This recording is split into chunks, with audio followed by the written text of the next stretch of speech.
em Mateus, capítulo 24, a partir do versículo 32, na parábola da figueira, Jesus nos traz uma revelação de como a igreja poderia identificar a geração de sua volta.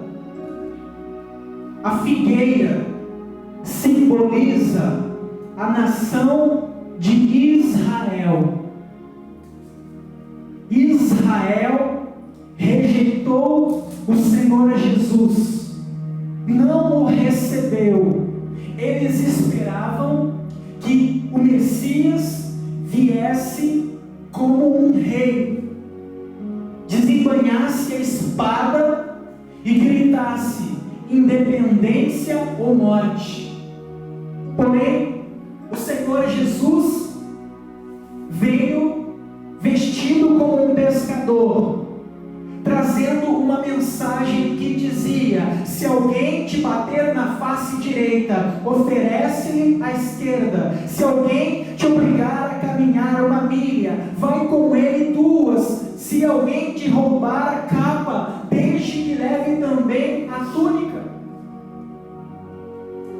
E eles o rejeitaram. E porque eles rejeitaram o Senhor Jesus, eles foram destruídos. No ano 70, o exército romano, liderado por Tito, entrou em Jerusalém com 5 pelotões, constituído por milhares de soldados. Eles destruíram o segundo templo e mataram centenas de milhares de judeus, homens, mulheres e crianças. O historiador Flávio Joséfo descreve o que ele viu como testemunha ocular. Ele diz que os pés dos cavalos resbalavam no sangue dos judeus, que estava sobre todo o chão. E no ano 70, os judeus que sobreviveram àquele grande massacre foram obrigados a deixar a sua nação, a sua terra, e partiram para outras nações, partiram para outros países, viver entre outros povos, a fim de não serem destruídos. Jesus certa vez disse ao entrar em Jerusalém: Jerusalém, Jerusalém, matas os profetas e apedrejas os que a ti são enviados. Quantas vezes quis eu ajuntar os teus filhos debaixo das minhas asas, como a galinha junta os seus pintos, e não o quisestes. Por isso ficarás arrasada, e não mais me verás, até que possais dizer: bendito é aquele que vem em nome do Senhor. Então Jesus profetizou que Jerusalém seria destruída, que Israel secaria como uma figueira. Você olha para Israel no ano 70 em diante, e você vê uma nação sem uma terra para chamar de casa. Você vê um povo habitando de favor entre as nações da terra. Então no ano 70, Israel se tornou como uma figueira seca. Mas Jesus disse que no fim dos tempos, no período em que ele haveria de retornar, Israel renasceria como nação. Seria como quem olha para a figueira e, ao invés de vê-la seca, sem vida, a vê com os seus galhos robustos, suas flores verdes, com frutos. E Jesus diz: a geração que vê Israel renascer como a figueira que brota, não se passará sem que eu venha, não mais como um pescador, para ser cuspido, escarnecido e morto, mas como o Rei dos Reis e Senhor dos Senhores, para julgar as nações e governar a terra. E nós vimos esta profecia da parábola da figueira se cumprir no dia 14 de maio de 1948, após a Segunda Grande Guerra Mundial. As Nações Unidas se reuniram e colocaram em votação dar a Israel uma faixa de terra que era ocupada pelos árabes e reconhecê-los como nação. E as nações votaram, e a votação estava empatada, restando o voto que daria a decisão, o voto de Minerva. E quem votaria? Um brasileiro, um chanceler chamado Oswaldo Aranha, nascido na cidade de Alegrete, no Rio Grande do Sul. E Oswaldo Aranha vota reconhecendo Israel como uma nação, e é decretado o renascimento da figueira. Em um só dia, Deus fez a nação de Israel renascer.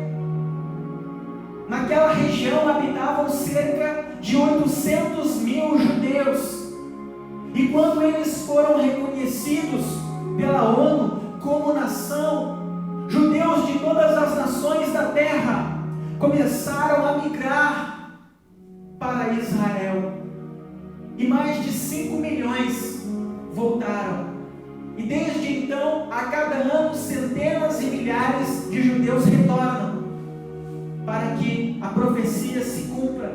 Então nós podemos dizer que nós entramos na geração do arrebatamento, na geração que não vai passar sem que Jesus Cristo venha com poder e glória para arrebatar a sua igreja, e para, depois de 7 anos, reinar 1000 anos aqui na terra, no dia 14 de maio de 1948. Você consegue entender isso?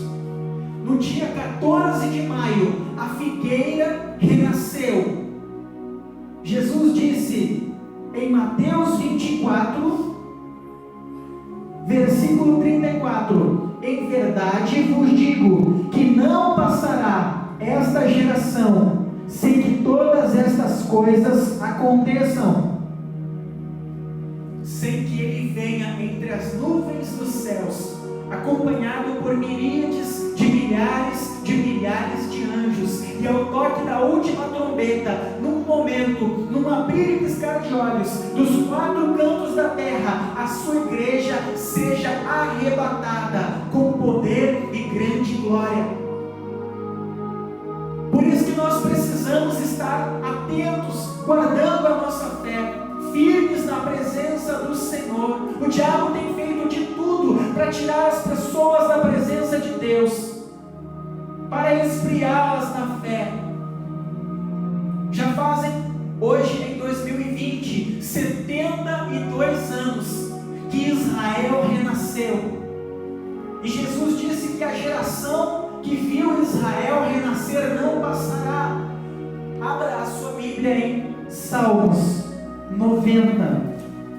Vamos ver, segundo as Escrituras, quanto tempo dura uma geração, para nós termos uma noção de tempo, de quanto tempo falta para o Senhor Jesus retornar. Jesus está às portas. Jesus está por voltar. As pessoas estão distraídas, voltadas para as coisas seculares. Mas bem-aventurados aqueles que, quando o Senhor voltar, estiverem vigilantes, atentos, na sua presença, o servindo, o adorando, guardando a fé. Salmos 90, versículo 10. A geração da nossa vida é de 70 anos. E se alguns, pela sua robustez, chegam a 80 anos, o melhor deles é canseira e enfado, pois passam rapidamente e nós voamos.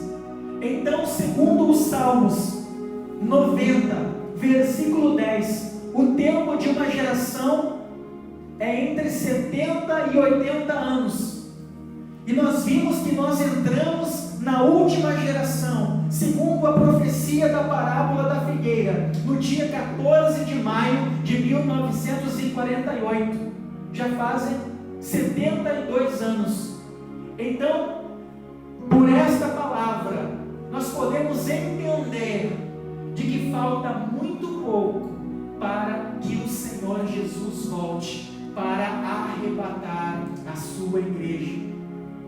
Ele disse que haveriam outros sinais que serviriam para nos alertar, junto deste grande sinal do renascimento de Israel. Daniel diz que nos últimos dias a ciência se multiplicaria. Há poucas décadas atrás, parecia algo do futuro, algo distante, talvez impossível, você com um aparelho celular falar com uma outra pessoa e ser ouvido e ouvir por alguém que está lá do outro lado do mundo, enviar mensagens. Eu lembro que eu era noivo da minha esposa e para falar com ela, que morava no interior, eu precisava mandar carta. Era 2 cartas por semana. E era cartão telefônico. Eu ia no posto de gasolina que tinha um orelhão para poder falar com ela. Não tinha WhatsApp, não tinha celular. A recém tinha começado a surgir os aparelhos celulares. E era para quem tinha dinheiro. E eram os tijolão. E hoje, até papeleiro não desfazendo tem um aparelho celular. Essa semana passada eu comentei com a minha esposa. O rapaz veio na sinaleira, encostou na janela do meu carro pedindo dinheiro e ele puxou uma máquina de cartão de crédito. Daniel disse que nos últimos dias a ciência se multiplicaria. Nós vimos a criação do avião, a tecnologia do armamento. Hoje tem jatos que voam a mais de 3.000 km por hora, rompem a barreira do som. A palavra diz que haveriam guerras e rumores de guerras.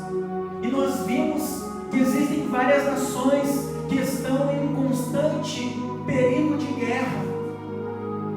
Nós vemos atritos entre a Coreia do Norte e os Estados Unidos, entre a China e os Estados Unidos, brigando pela liderança como potência mundial. E Deus queira que a China não consiga, porque você vê que eles perseguem e matam os cristãos. A Bíblia diz que haveria fome, que existe fome na terra. Existe uma grande perseguição. A cada ano, mais de 100.000 cristãos são mortos por conta da fé em Jesus Cristo. E nada se fala nas mídias. Eu vejo cristãos defendendo homossexuais nas redes sociais, sendo que os cristãos são o grupo mais perseguido.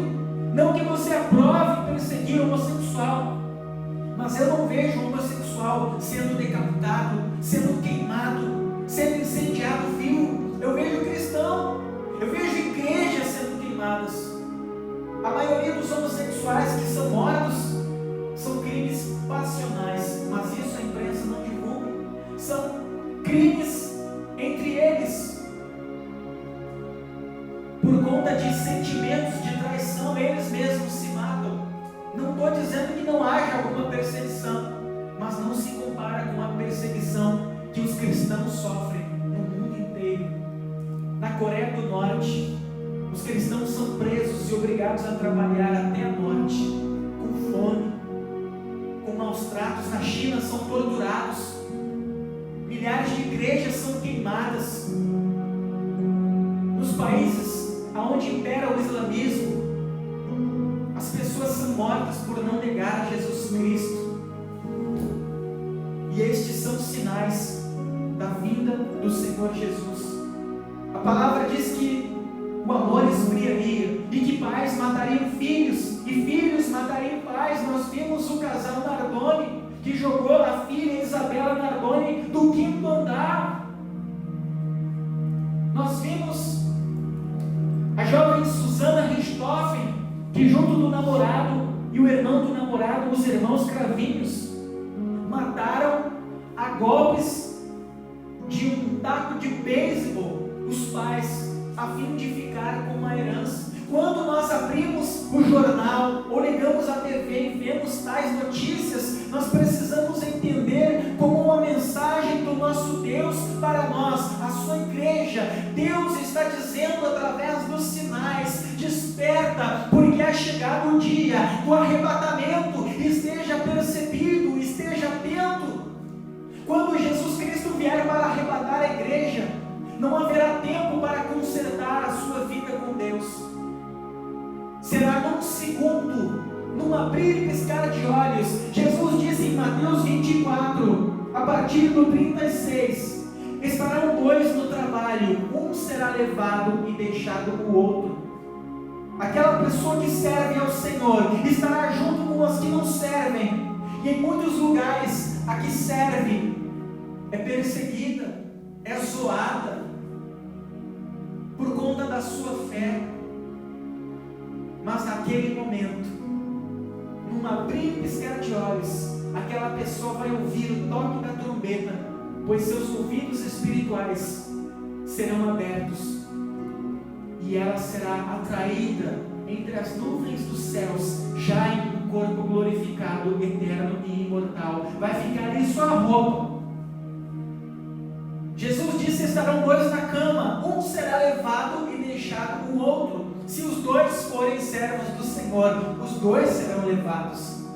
Ali é para mostrar-nos que a salvação é individual. Não é porque alguém da tua família é do Senhor, é firme na fé, que garante a tua salvação. Deus é um Deus pessoal e cada um dos seus filhos precisa ter uma vida de obediência e intimidade, para que no dia em que a trombeta soe entre as nuvens dos céus, esta pessoa possa ser levada. Vão haver muitos acidentes de trânsito, porque os motoristas que são cristãos serão levados. Nos Estados Unidos tem uma empresa de avião que, conhecendo as Escrituras, não coloca piloto e copiloto de avião cristãos para guiar o mesmo voo, porque eles entendem que o dia que Jesus arrebatar a igreja, os cristãos serão arrebatados, e o avião que tiver piloto e copiloto cristão vai ficar sem alguém para guiá-lo e poderá se acidentar. Então, quando o piloto é cristão, eles sempre colocam junto um copiloto que não seja cristão. Se o piloto for arrebatado, o copiloto pode aterrissar o avião. O arrebatamento da igreja é uma realidade. Nós fazemos parte da geração que vai viver o arrebatamento. E muitas pessoas que têm frequentado a igreja não serão arrebatadas. Jesus disse que elas vão bater a porta, ou seja, elas irão clamar, elas vão ver que a igreja foi arrebatada, elas ligarão a TV e ali estará o jornalista dizendo: milhares de pessoas desapareceram em todos os países e nações da terra, crianças, recém-nascidos, adultos, um número incalculável de pessoas simplesmente sumiu. Milhares de acidentes, vítimas fatais, ninguém sabe o que aconteceu, mas a palavra nos ensina: Jesus veio e levou a noiva. Jesus levou a igreja, e nós precisamos estar preparados. Com a nossa vida no altar, não significa que nós somos a prova de falhas. A Bíblia diz que aquele que é nascido de Deus não vive na prática do pecado, mas está sujeito ao pecado. Mas a diferença entre você, santo do Senhor, para o mundo, é que o mundo vive no pecado. O pecado é uma prática diária, um estilo de vida, e para o cristão nascido de Deus, é um acidente, é um momento, é uma fraqueza. Se você peca, logo o Espírito Santo te entristece, te convence do teu pecado, e você vai à cruz e diz: Senhor, me perdoa, eu pequei, não quero viver no pecado. Você não se sente bem, você não suporta viver no pecado, e o Espírito te leva à cruz, e você confessa, você se arrepende, você abandona, e você se mantém firme no Senhor. Já o mundo não, o mundo vive na prática do pecado, e estas pessoas vão ficar, e quando elas verem que a igreja foi levada, muitos que frequentavam a igreja, não por Cristo, mas pelas bênçãos, irão clamar e dizer: Senhor, abre-nos a porta, comíamos e bebíamos na tua